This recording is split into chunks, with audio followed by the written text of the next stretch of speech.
Okay, good morning, good people of chemistry first period at Southampton Academy. This is your friendly chemistry teacher, Dr. Harper here. Here's proof, or at least circumstantial evidence, that I'm the one sending you this information. Here's my photograph. So what we want to talk about today is we want to continue our discussion about bonding, but in particular polar bonds and how they come about. And we'll be focusing in your text in the Addison Wesley chemistry text, pages 460 to 466. And we want to look at electronegativity. And you already know from your knowledge of periodic trends that electronegativity is the attraction of an atom for electrons. Higher electronegativity means greater attraction for electrons to that atom. And you also know from your periodic trend understanding that if you move left to right in a period on the periodic table, electronegativity increases. That is, the attraction to electrons increases. If you move down a family group, it actually decreases, but only slightly, not to the same magnitude that it increases across a period. So the greatest electronegativity element is fluorine, and expressed in Pauling units, that's 4.0 electronegativity. And the lowest electronegativity in Pauling units is 0.7 with francium. So electronegativity is the attraction for electrons, and it will influence bond types and whether a molecule is polar, highly polar, slightly polar, etc. So that's what we want to cover very briefly, and then move to a little practice problem homework that will help you understand this. So this is a chart of electronegativity values of selected elements, and I've sent you this by email, so please take a look at it. It's not a periodic table per se, but rather the elements with their electronegativity values indicated. Okay, so what does this mean, this business of electronegativity? How does it influence bonding? Well, the greater the difference between the electronegativity values of elements that go into a bond or create a molecule, then the more likely that molecule will be highly polar in the case of covalent molecules, or if it's extremely different in electronegativity among the two atoms that go into that molecule or formula unit, then it actually forms an ionic bond. That is, the electron is totally donated or totally taken in by the element. All right, so you have a table on page 462 of your text. That's table 16.4.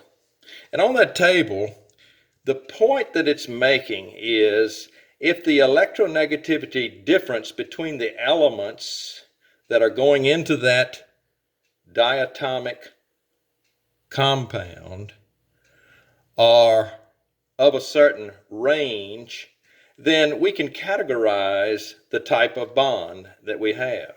For example, if the difference between the two elements or the two atoms is between 0 and 0.4 in electronegativity units, then we've got a non-polar covalent bond.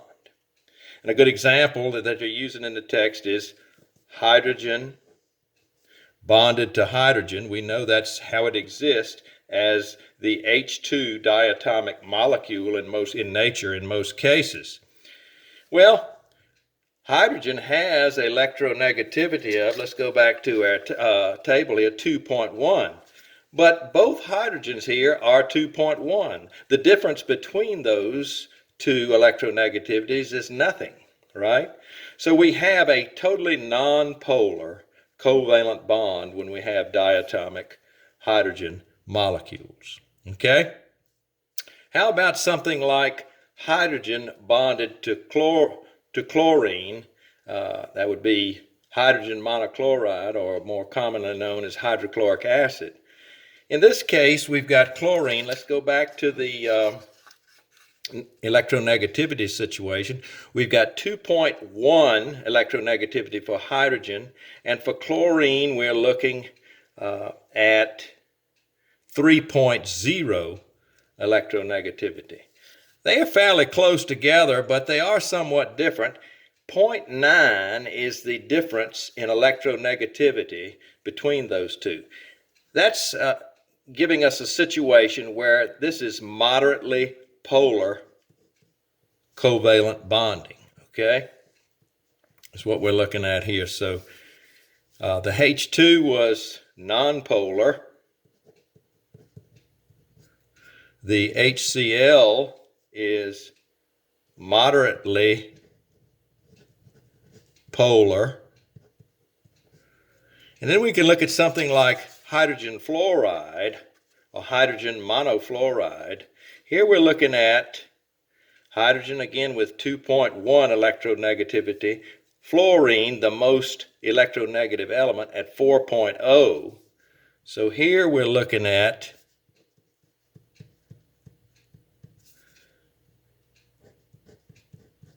a highly polar covalent bond.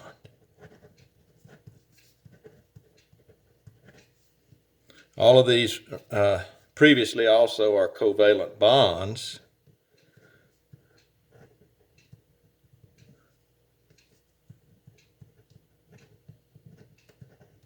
Just with different degrees of polarity, okay?